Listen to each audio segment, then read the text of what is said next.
How's it going, guys? Today, quick video on these headlight grills I got. Got quite a few questions about where I got them, what they do, where to find them. Don't have any good answers really where to find them. These are getting pretty rare, and I've only seen these on 90s Toyotas and Jeeps. They are working pretty good. I've only had two Jeeps that had these, and I like them. A lot of people think they don't do much, but with factory lights, the glass, the lens, I've punched a few holes in, so not ideal. Good thing these lights are about $7 each here. So I took this side apart just so you guys can see how it works. This is pretty inconvenient with the bumper right here in the way of these screws mounting the light. So this is what the grill looks like. It mounts on the same screws that hold your light in at the bottom here. The top you have these little tabs, one on each side.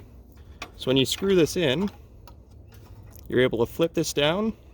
I don't know what the purpose would be, but you can flip it down and smack it right back up. And it sits nice and tidy there. You got the two holes on your bezel, 4 screws holding your light on. Put this on, you kind of got to balance it. I find it's easier to put the top 2 on. Slam this to the bottom, screw it up, flip it up, done. Super easy. So these are something that would be easy to make.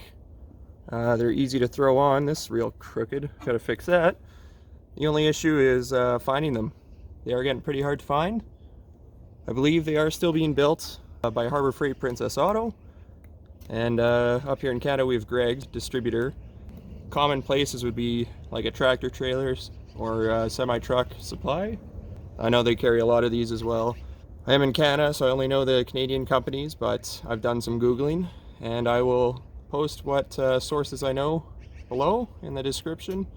And yeah, I like these things. Paired with these headlights, these are the best headlights you can get for $100.